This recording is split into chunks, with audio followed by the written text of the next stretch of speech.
Hello friends, welcome to my channel 5G trader में आप सबका स्वागत है। इस वीक जिस स्टॉक के बारे में हम बात करेंगे या चर्चा करेंगे या सीखने की कोशिश करेंगे कि किस तरह एक स्टॉक को फंडामेंटली एंड टेक्निकली उसको ऑब्जर्व किया जाए, कौन से ऐसे पार्ट होते हैं फंडामेंटली जिसको हम ऑब्जर्व करना चाहिए। हम अभी जो यूट्यूब में बात कर रहे हैं, यूट्यूब में जो वीडियो रिलीज़ कर रहे हैं, उसके दौरान जो टॉपिक के बारे में हम बात कर रहे हैं ये सिर्फ फंडामेंटल का छोटा सा ही पार्ट है। आपको कोई भी कंपनी को एनालिसिस करने के लिए डिटेल में आपको सीखना चाहिए किस तरह एक फंडामेंटली एंड टेक्निकली उसके इन डेप्थ जाके उसका बाई या सेल अपॉर्चुनिटी ढूंढना चाहिए। तो जुबिलेंट फूडवर्क किस तरह का काम करता है? ये कंपनी एक लार्जेस्ट फूड सर्विस कंपनी है, one of the largest food service company है। और ये कौन से ब्रांड को यूज करता है? Domino's pizza and Dunkin Donuts. ये डोनट्स किस तरह, पिज्जा तो हमने बहुत लोगों ने सुना, डोनट्स जिन लोगों ने नहीं मालूम है, ये इस तरह का प्रोडक्ट होते हैं, इस तरह के प्रोडक्ट होते हैं डोनट्स ये, ठीक है। अभी इनके जो बाकी फंडामेंटल पार्ट हम देख लेते हैं कि ये कहाँ पे काम कर रहा है, ये किस तरह काम कर रहा है, ठीक है। इसका अगर डिटेल में देखिए, इस चीज़ को आपको डिटेल में पढ़ना होगा, ये कहाँ पे काम कर रहा है यार। अगर आप इसको देखेंगे दोस्तों कि ये इंडिया के साथ साथ, ये पिज़्ज़ा जो ब्रांड है इंडिया के साथ साथ Bangladesh, Nepal, Bhutan and is the largest franchisee Domino's brand outside the USA. इसके साथ क्या हो रहा है कि इसके साथ साथ अगर आप देखेंगे कि इनके जो स्टोर हैं करीब 1928 प्लस डोमिनोज का जो है 407 सिटी में इनके एस्टेब्लिश हैं। 25 स्टोर्स हैं डंकिन डोनट्स का, 35 स्टोर है प्रोपीस का।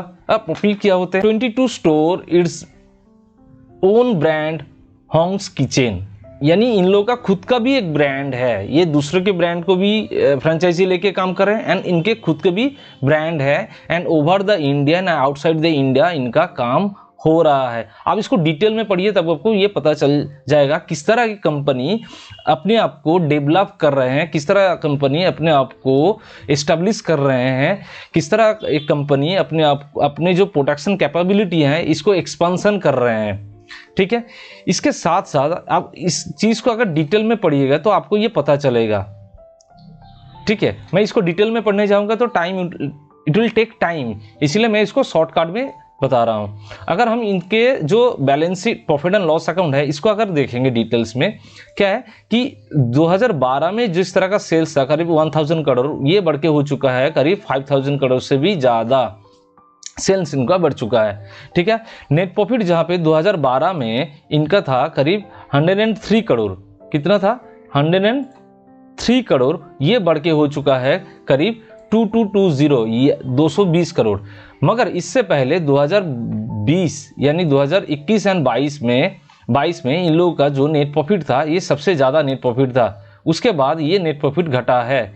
मगर क्यों? इसका रीजन क्या है? देखिए, इस चीज को आपको समझना होगा, इसके पीछे रीजन क्या है। अगर आप देखेंगे इस प्रॉफिट एंड लॉस अकाउंट में, इसमें जो डिप्रिसिएशन है, ये डिप्रिसिएशन लगातार बढ़ते हुए नजर आया है। क्यों डिप्रिसिएशन बढ़ा है? डिप्रिसिएशन होता क्या है, इस चीज को पहले देखिए। डिप्रिसिएशन ये होते हैं कि कंपनी जो फिक्स एसेट्स में काम करते हैं, यानी कंपनी जो फिक्स एसेट जब बढ़ते हैं तब ये डिप्रिसिएशन इंक्रीज होते हैं। मतलब कंपनी अपना कैपेबिलिटी इंक्रीज करने के लिए, प्रोडक्शन एबिलिटी इंक्रीज करने के लिए जो प्लांट, मशीनरी या बिल्डिंग या लैंड जो बाई करते हैं, उनके ही खर्चे प्रॉफिट एंड लॉस अकाउंट में डिप्रिसिएशन के हिसाब से दिखाया जाता है। क्या बोला मैंने? कि किसी भी कंपनी का जो फिक्स एसेट्स होते हैं, इनके ही खर्चे प्रॉफिट एंड लॉस अकाउंट में डिप्रिसिएशन के हिसाब से दिखाया जाता है। यानी इनके जो फिक्स एसेट्स अभी बढ़ रहे हैं, लगातार जो बढ़ रहे हैं, इनके ही डिप्रिसिएशन वहां पे नजर आता है। ये डिप्रिसिएशन कोई भी कंपनी एक साल में, यानी जो लैंड बाई करने के लिए जो खर्चा हुआ है, ये खर्चा एक बार में शो नहीं करते ये लोग। यानी कैसे होते हैं? मान लीजिए अगर कोई कंपनी एक कंप्यूटर बाई करता है 60,000 से, तो इनिशियल लेवल पे इन लोगों का तो खर्चा हो गया, यानी जिस कंपनी से बाई किया उसको तो पेमेंट कर दिए, मगर ये 60,000 हर साल, अगर इसका एस्टिमेटेड पीरियड देख लेते हैं कि 3 साल है, तो इसको क्या करेंगे 20,000 करके हर साल ये प्रॉफिट एंड लॉस अकाउंट से डिप्रिसिएशन शो करेंगे। क्यों? इससे क्या होता है कि उनके जो इनकम से ये खर्चे दिखाने के बाद जो पार्ट रहते हैं उसके ऊपर टैक्स लागू रहता है। अगर जिस साल इसने बाय किया उसी साल अगर इसको खर्चा दिखा दिया तो उसी साल ही टैक्स माइनस होगा। मगर इसको अगर 3 साल शो करते हैं 20,000 करके, तब इनके जो टैक्स ये हर साल कम देने पड़ेंगे। यानी एक estimated period of fix assets, इसको ही दिखाए जाते हैं हर साल डिप्रिसिएशन के हिसाब से।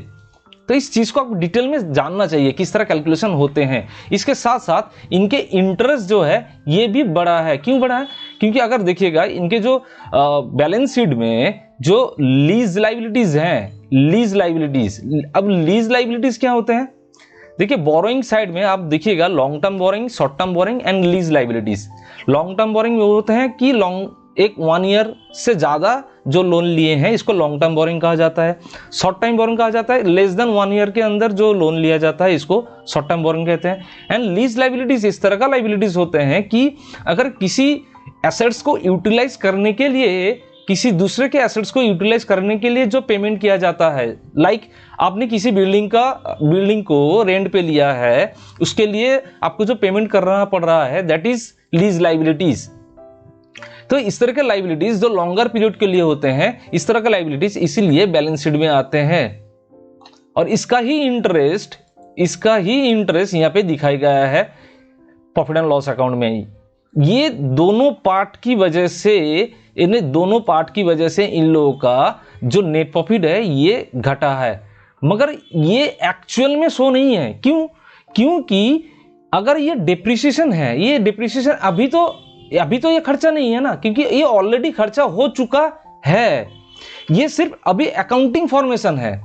इसका मतलब ये जो शो हो रही है, ये जो अमाउंट, ये ऑलरेडी कंपनी के पास कैश इन हैंड है, क्योंकि ये खर्चा ऑलरेडी हो चुका है। अभी अकाउंटिंग फॉर्मेशन के लिए इसको दिखाया जा रहा है। तो ये कंपनी के पास कैश अवेलेबल है। अगर ये कैश अवेलेबल रहेगा तो कंपनी जो लीज लेके बैठे हैं उसके लिए जो इंटरेस्ट और लोन देना पड़ रहा है, इसको ये कंपनी इजीली पे कर पाएंगे। मगर अभी कंपनी क्या कर रहा है, खुद को एक्सपेंशन कर रहा है, हर जगह पे अपना आउटलेट खोल रहा है, इसीलिए इनके जो खर्चे हैं ये बढ़ रहे हैं। यानी ये खर्चे एक इनिशियल लेवल पे खर्चे हैं। आफ्टर कंप्लीट दी साइड्स, जिस साइड में इन लोगों का काम हो रहा है, जिस साइड में इन लोगों का आउटलेट ओपन हो रहा है, ये एक बार ओपन हो जाने के बाद उस तरह के खर्चे इन पे नहीं आएगा। तब क्या होगा, इनका डिप्रिसिएशन घटेगा और इनका इंटरेस्ट भी पे होने से घटेगा। उसके बाद जिस तरह का यहाँ पे फिक्स एसेट्स बढ़ रहा है, यानी इन लोगों का जो कैपेसिटी एक्सपेंशन हो रहा है, उसके बदौलत इनके नेट प्रॉफिट ग्रो करेंगे। इनके नेट प्रॉफिट ग्रो करेंगे। इस देखिए किस तरह देखना चाहिए, किस तरह एक कंपनी को एनालिसिस करना चाहिए, इसको आप डिटेल में देखना चाहिए।